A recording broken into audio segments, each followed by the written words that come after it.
trapped in Bigfoot territory. We got stuck in the mud. We were all pushing the vehicle. We said, you know what? We're gonna be dead in the water. We were not gonna get out. Native Americans always told me, don't go there. I got the camera ready, Jeff. You're gonna have some Bigfoots that aren't very nice. We'd be more than willing to kill a human.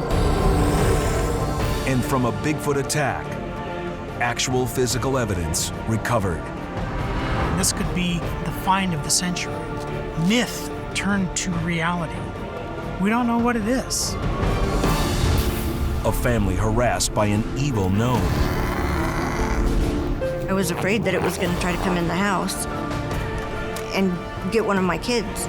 Don't go outside, okay? I was scared to death. More scared than I'd ever been. A neighborhood invaded by hellhounds. I went out to lock the door, and all of a sudden, what in the world? I was scared to death. I mean, I was petrified.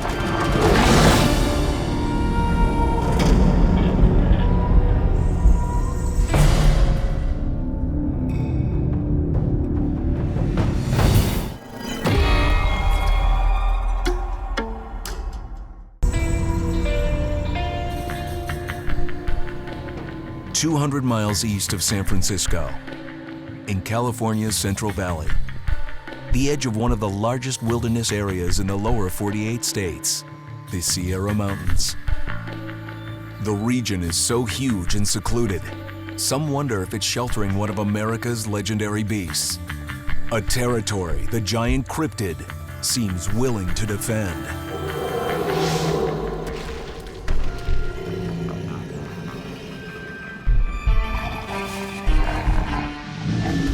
Most scientists dispute its very existence. Yet over the past 90 years, the controversial creature has been seen and reported more than 3,000 times. While the infamous ape man is often associated with the Pacific Northwest, almost as many sightings occur in the Sierras than anywhere else in North America. Where I think that Bigfoot would thrive at hiding would definitely be the Sierras, because if you get more than 100 yards off the road, you might be standing where nobody stood in 10 years.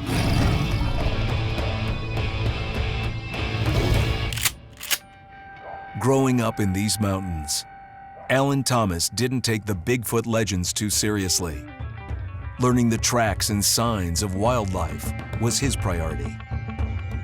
All my life I heard these stories about these things, and I really didn't believe it until I encountered it myself. In 1987, I was on one of my hunting trips.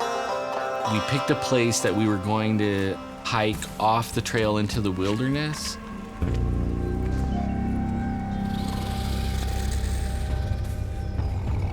We saw, at first, what I thought was a bear.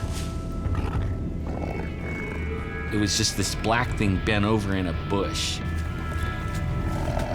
Sensing the bear would be an easy kill, they moved closer.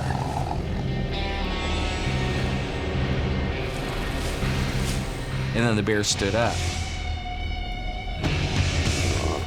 And it was a man. Don't shoot, don't shoot. And I'm looking at this big, huge guy covered with black, shiny fur. And then it was like, oh my God, what is that? You know, I wanted to look at it. Just want to see his face. So I started trying to maneuver my rifle around, trying to get this Bigfoot in my scope.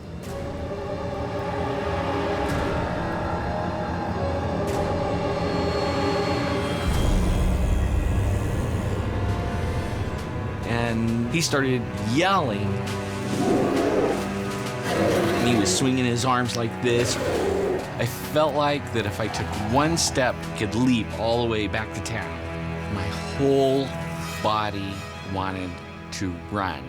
I felt like that scared. Let's go. That freaked me out bad. I didn't go back to the mountains for 6 years.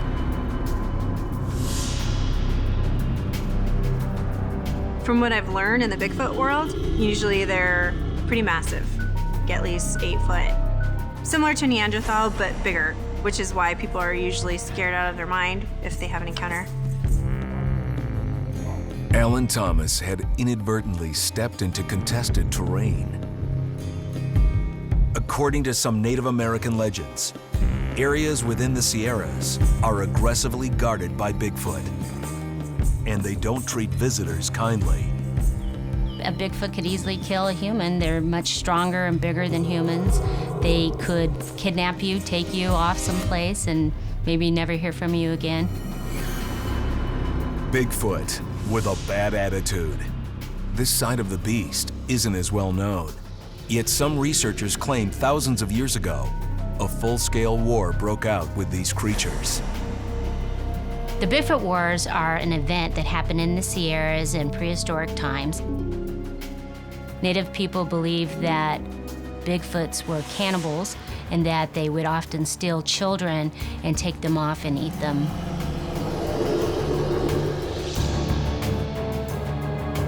Kathy Strain is an archaeologist for the U.S. Forest Service, supervising tribal historical sites and artifacts. She claims that tribal elders imparted to her a secret history about a time when Native Americans and Bigfoot came to blows.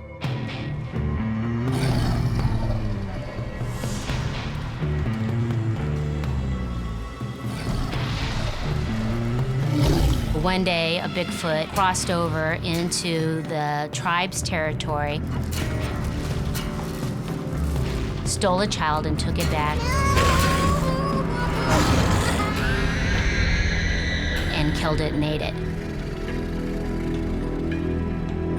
And so they had a gigantic war where the native people were going to kill all the Bigfoots that were in that area. Bigfoot plundered Indian villages.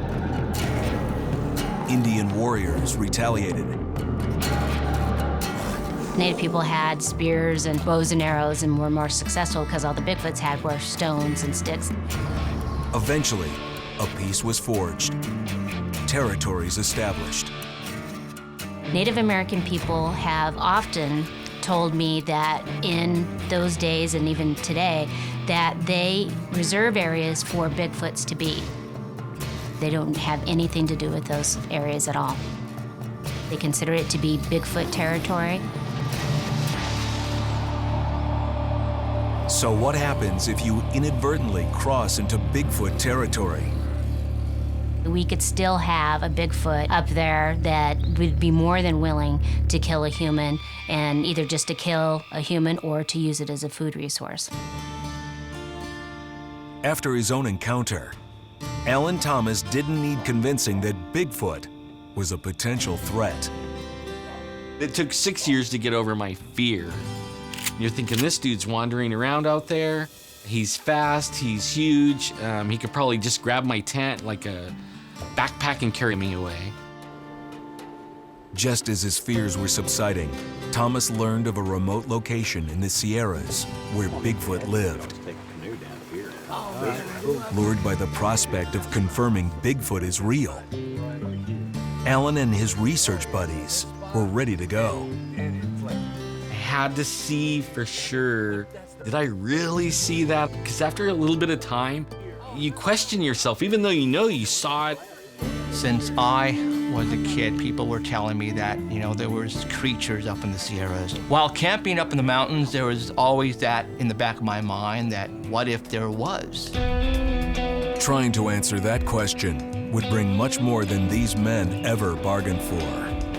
I will always remember that day. It will be with me for the rest of my life until I die.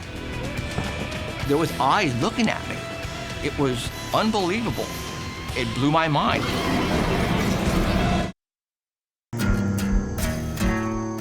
In California's Sierra Mountains, legends persist about an ancient Bigfoot nation hidden deep in the forest. Some believe these are shy and gentle giants. Others assert that Bigfoot will defend its territory like King Kong. In 2011, Jeff Gonzalez, Alan Thomas, and their research buddies learned about a secret location for Bigfoot in the Sierras. This particular valley, the Native Americans have always told me, don't go there. This place has got Bigfoot there. If you go there, something's gonna happen. Warned to steer clear, they went anyway. We were in the middle of nowhere, down in this canyon, the little valley. It's about 2 hours away from anyone. You can't get phone service. It's far. The plan on that weekend was pretty much to arrive on Friday and to leave Sunday afternoon. As a technician for the telephone company, Jeff Gonzalez is adept at rigging surveillance gear for Bigfoot investigations.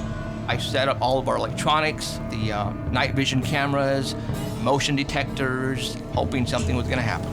I got the camera ready, Jeff. Just turning it on. Everything was normal, had dinner, you know, everything was pretty quiet.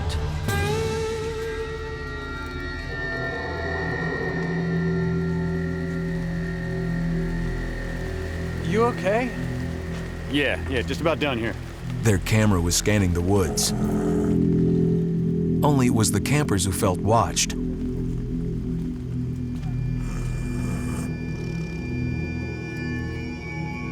As they settled in for the night, heavy storm clouds approached.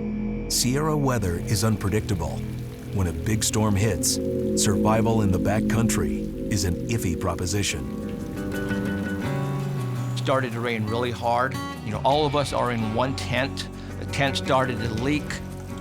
I was half soaked. My sleeping bag was soaked. I mean, it was like the camping trip from hell. We were debating, should we leave now? And then it's complete darkness outside, so we said, you know what, we better not. Then they heard the howling. That scared me so bad. I was feeling it in my stomach. There's some very famous sounds that have been recorded in the Sierras, screams and howls, really well documented. It was getting louder and louder and louder. It was coming straight for us. We recorded some awesome audio that it'll make your skin crawl. Let's try to be quiet.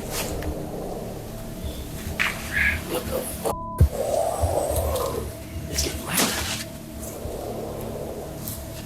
There's a kid, not a bear or a lion.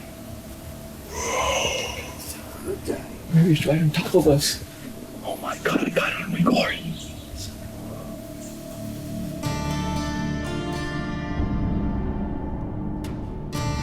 When morning arrived, they were all safe.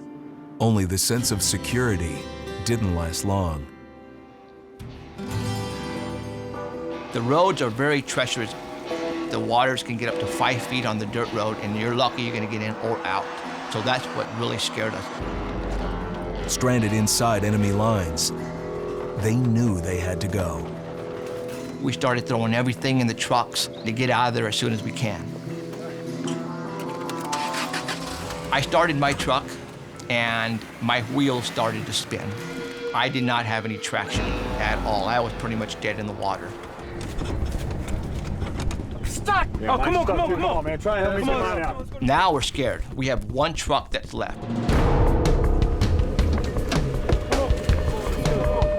2, 3, let's go! We were pushing the vehicle. We got stuck in the mud. It scared us because we thought we were not going to get out. Let's go! They all crammed into the 4x4. It was their last hope to make it out of Bigfoot Valley. It usually takes us 15 minutes. That morning, it took us almost 2 hours to get out.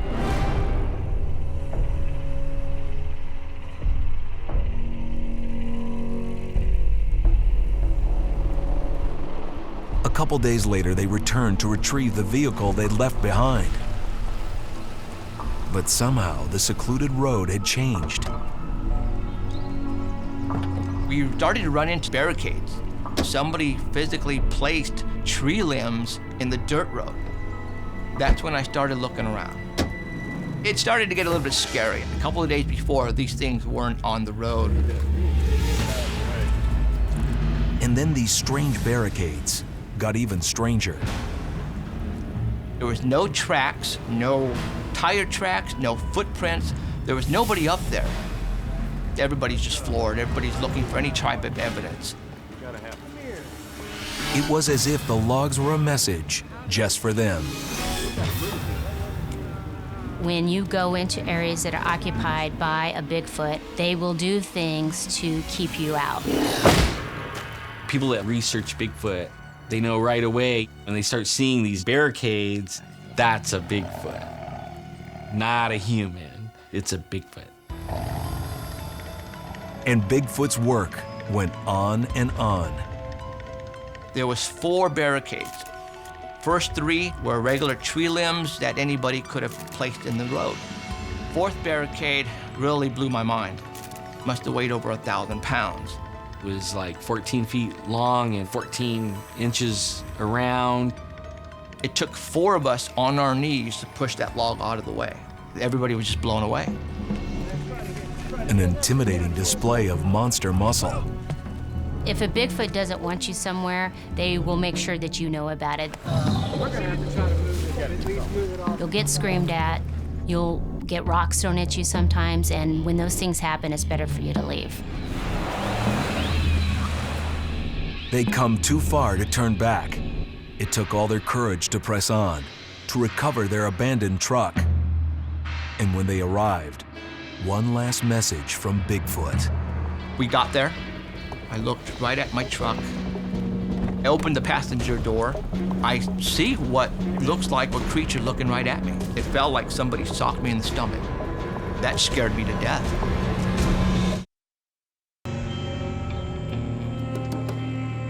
The Sierra Mountains of California. Bigfoot territory. In 2011, a storm forces a research group to abandon their vehicle in the mountains.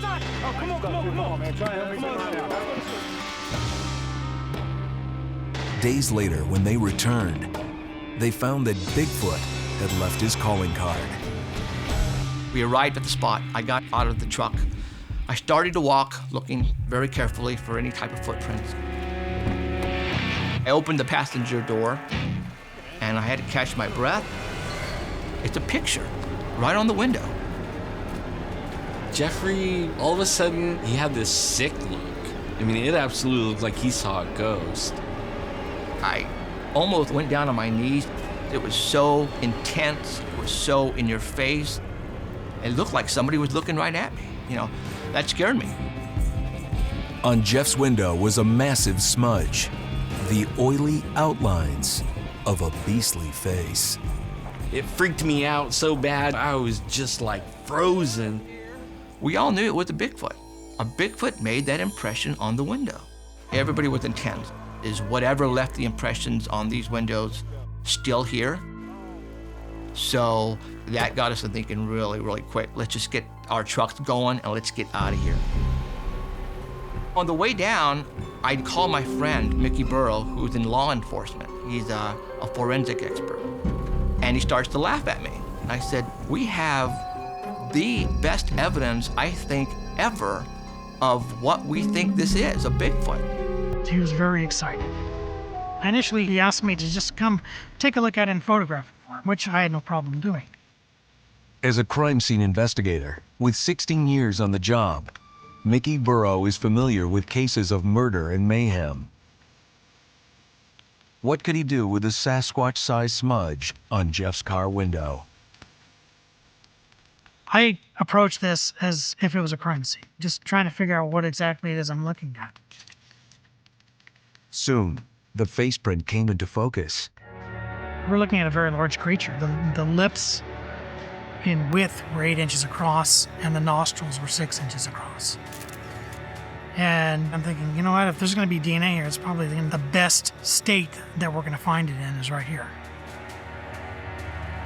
He got the DNA, and he enclosed him in the tubes. Within all that slobber, is there the means for identifying the monster? After the test, it came back that it had human possible contamination, which was very odd to me because when Mickey took the samples of the DNA. He was very careful with it. At all times, gloves were worn. Our faces were far apart from the windows to make sure that we didn't breathe on them. The team may have contaminated the samples with their own DNA. Another theory argues that the presence of human DNA points to Bigfoot's half-human heritage. It's a question still waiting for answers. Even without DNA proof, Mickey and Jeff are impressed with the physical evidence. When I saw that face in the window, I knew exactly what I was looking at. There's something out in those woods that you need to be very careful now. We don't know what else is out there. I mean, this could be the find of the century. There are creatures out there that have yet to be discovered, and this could be one of those creatures.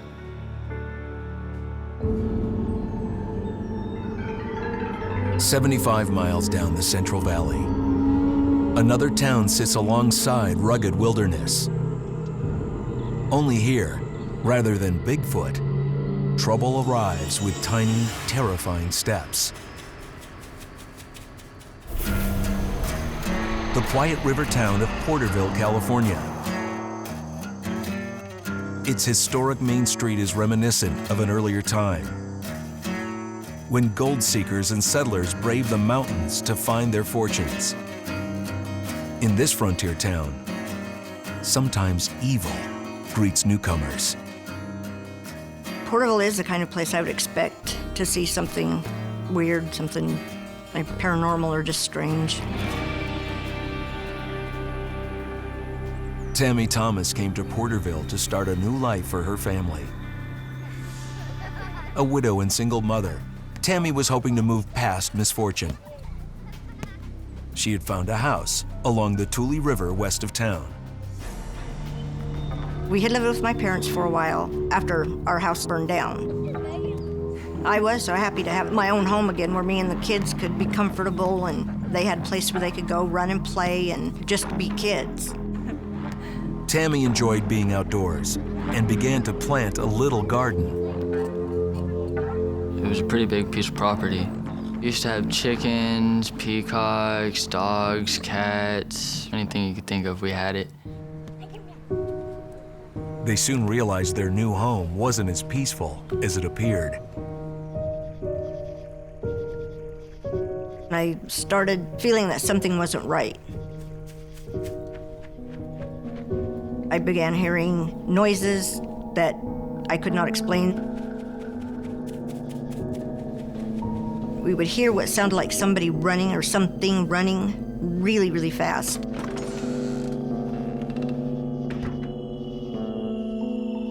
There was an old shed beside the house. None of the animals would go near it. My dogs, the neighbors' dogs, nothing would go near that shed. I started feeling nervous. Something was there that shouldn't have been. It was just an eerie feeling. You could feel it, something watching us out the window of that shed.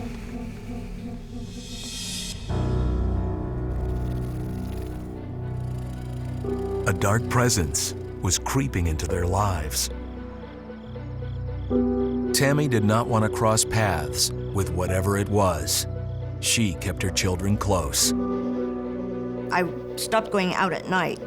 I liked to sit outside in the evenings, but after that I wouldn't go outside anymore, and I didn't let my kids go outside at night by themselves. But one night, Tammy got home a little after dark. Come here, Kevin. All right, down we go. You ready? What are you looking at? What is it?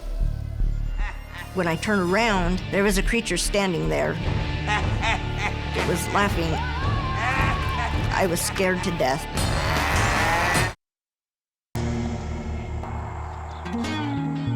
In the foothills of California's Sierra Mountains, a little bit of evil is lurking. Something tiny, but terrifying. Monsters aren't necessarily big. Sometimes something sinister comes in a small package. Gnomes have been reported all over the world. There are different names for them, trolls, goblins, elves, but they're all basically the same type of creature. They're small, children-sized creatures, and sometimes they're good and sometimes they're bad. Gnomes, if they're angered, will take it out on people.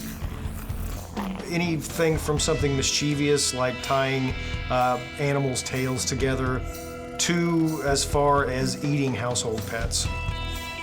The little ones, when they're good, are supposed to be guardians and they bring you good luck, but the bad ones are supposed to be an omen of something very bad.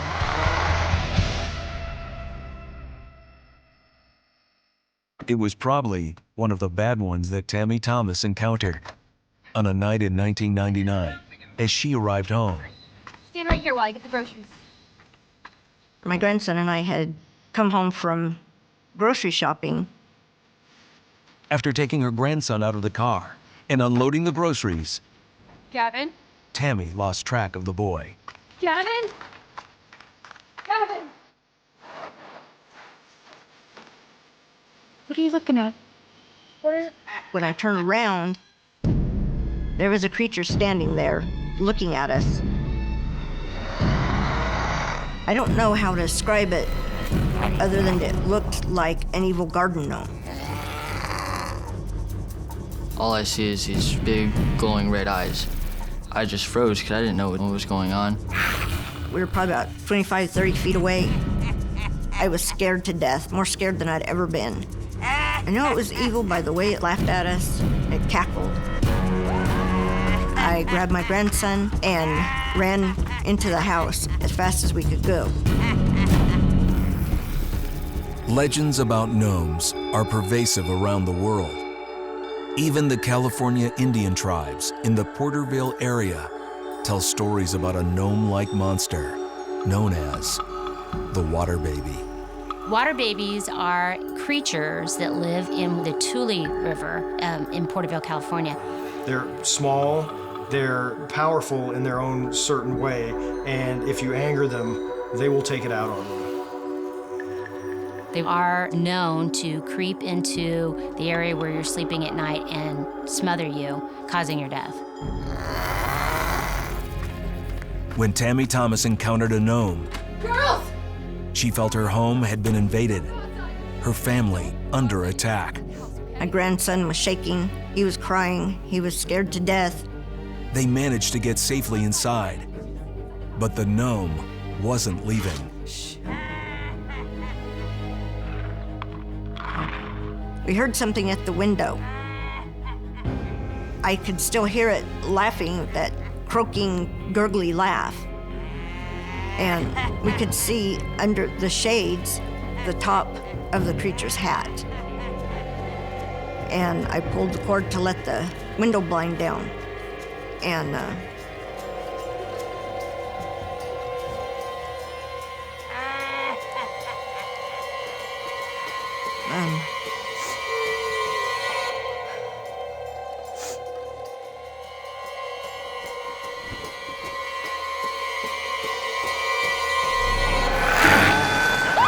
What is that? It's just sitting outside the window, and that freaked us out. I remember just freaking out, screaming, "What is that? What is that?" I was afraid that it was going to try to come in the house Go upstairs now! and get one of my kids. I ran, made sure all the doors were locked, made sure all the windows were locked. And there, I didn't know what to do. I knew if I tried to call the police, I'd be laughed at. Come here, Gavin. Come here, baby. We all slept in the same room that night. I wouldn't let him out of my sight.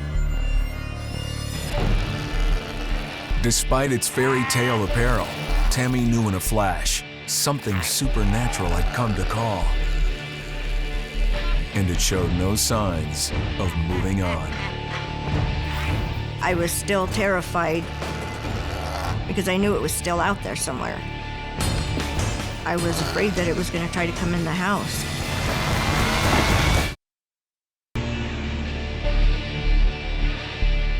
In the foothills of the Sierras, in the town of Porterville, California, Tammy Thomas and her family spent months under siege against a mini monster, an evil gnome.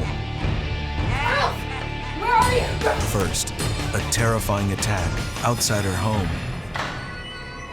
Then, 2 nights later, it struck again. My grandson and I were sitting on the couch and watching TV when we heard some of the plant pots on the back deck fall off the rail. And a couple of seconds later, we heard the door. And when we went to look, it was the creature. And as soon as it saw us looking at it, it disappeared. I don't know if it ran, it just disappeared.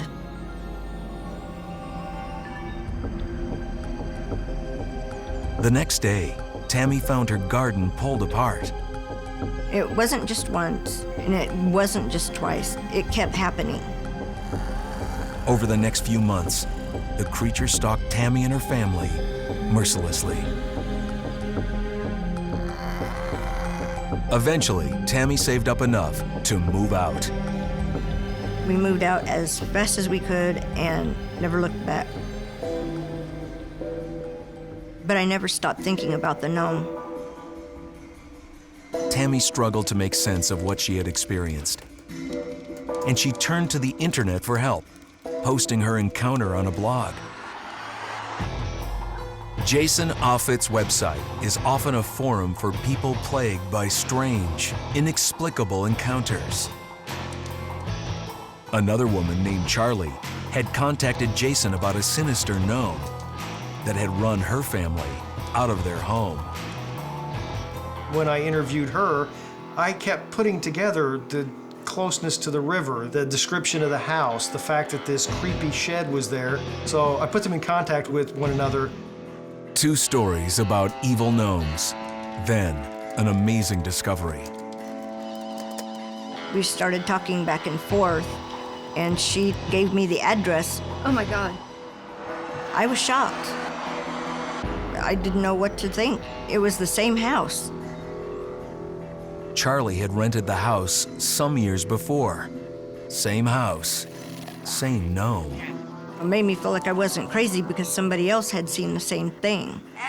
And I was terrified because I knew then that it was real.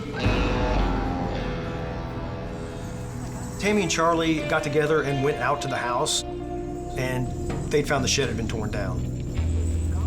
The shed was gone. The evil gnome evicted. All we saw was one, but I think that there's more out there somewhere. It's still always in the back of my mind. There's always that little bit of fear that sometime it might come back.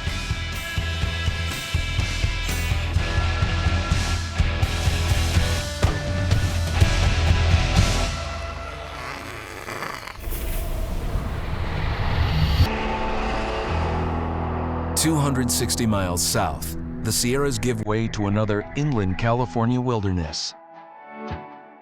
A place where scrub mountains mix with the barren Mojave. And perched improbably in all this wasteland, the resort town of Palm Springs. Well, the wilderness is very close in Palm Springs because there are a lot of washes which harbor, a lot of wild animals, coyotes particularly. A lot of places to get lost, a lot of canyons, a lot of trails, a lot of places you can't identify, exactly where you are. Just next to all this wilderness, people come to Palm Springs for rest and relaxation. It's not always so restful.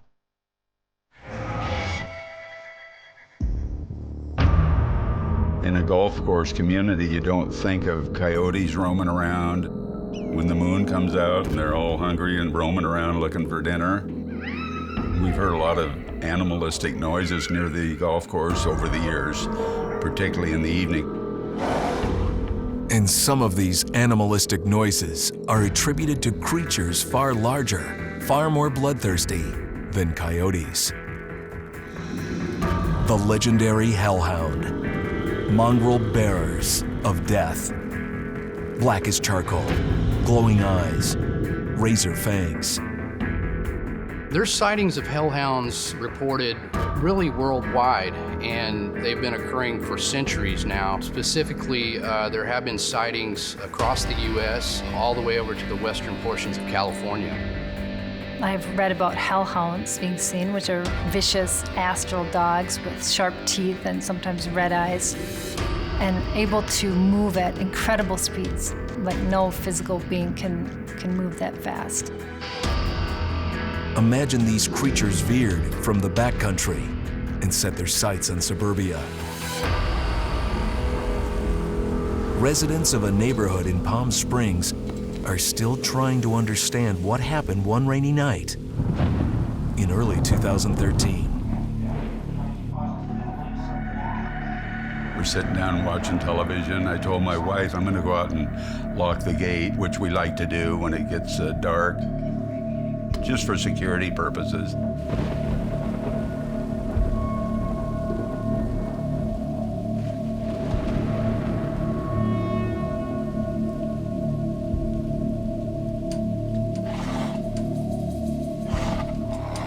It sounded like growling. I could hear him breathing real hard. I looked across the street and it just blew me away. These big monster animals looked kind of like a dog, but they had a head of a wolf. But they were bigger than a wolf. I really was terrified. They were running real fast. They were unlike anything I'd ever seen. These weren't hound dogs. These are hellhounds.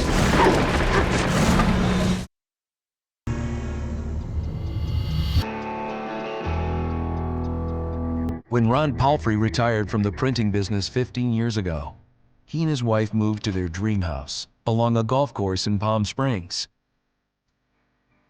One April evening in 2013, that dream turned into a hellhound nightmare.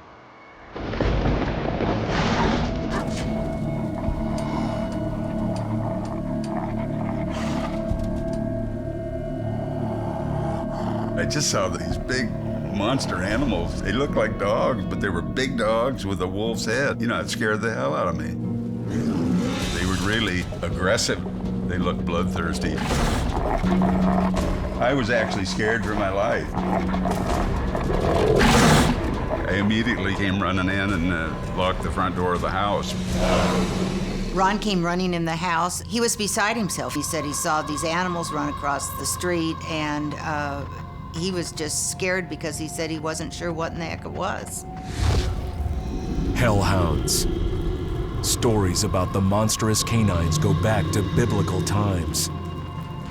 The hellhound is steeped in mystery. They either have control over fire, or in some cases they can possibly breathe fire. According to the legend, you definitely don't want to look this thing in the eyes. I mean, that'd be the last thing you want to do. They're powerful dogs. They're just going to chase you down.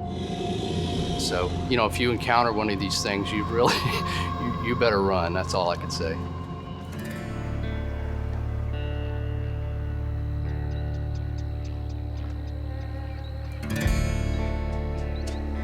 While Ron Palfrey was in the midst of his nightmare that evening, his neighbor Jim Flood slept soundly, unaware that something wicked had come to call.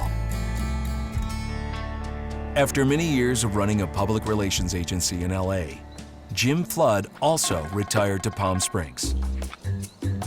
The pace in Palm Springs is a lot slower. It's a lot more relaxed. In many places, they don't have street lights because they want people to be able to see the stars at night. We walk in the evening, we walk at dusk, we walk in the morning, we walk at dark. You know, it's in Palm Springs, it's pretty comfortable and very safe. But that feeling of security was about to change.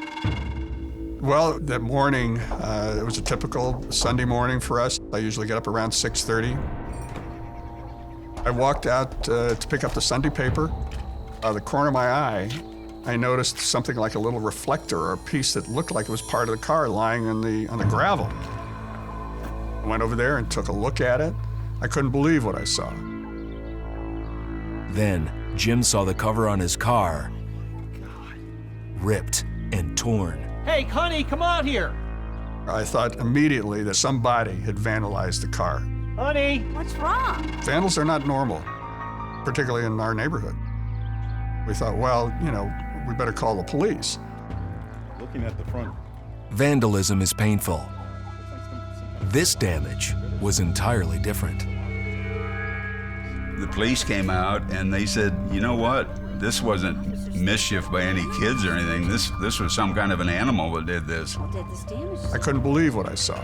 Metal was torn, plastic was torn. I mean, it was amazing. It's torn all pieces. They literally tore off left side of his bumper. The entire cover around where the wheel is totally ripped off, and lying next to it, it had to be something that was strong. There were teeth marks. They were like fangs, and they're huge, big holes. And then there was a little bit of saliva or something on the fender. And then over here, look at these paw prints. That's what it looks like to me. Paw prints on the driveway. Big. It was hard to figure. It was really hard to figure what the heck happened. The car cover ripped, fang marks on the bumper, and paw prints on the ground. Jim. And that's when I put 2 and 2 together and said, Jim, I think I saw those animals. Ron told us about the 2 large animals that he saw across the street from his house, running towards our house. He said, obviously chasing something. They were running pretty fast. When you think about the strength of whatever animal that could do this to an automobile, to the metal, it's hard to know what they would do to a person. You know, it scared the hell out of me. These are really weird animals. I mean, they're a different breed totally than what I've ever seen before. I wouldn't expect to see any kind of a big hairy beast in Palm Springs at all. These kind of things don't happen. It was something totally out of space that this could ever happen in this neighborhood. Where towns bump up against rough country and family homes are set close to the wild, those are the places mysterious beasts are found to be lurking. Now, when I go outside, I'm a lot more cautious than I used to be. The unknown is kind of scary, and I really don't know what to expect. When I go to the mountains now, I feel like I'm the hunted. I'm the prey, right? I'm not the apex predator anymore. They are. They live in the woods. They're ninjas of the forest. They can hide. They could be 5 feet from you and you don't even know it. Anytime they want, they could jump out and pop your head off, carry you away.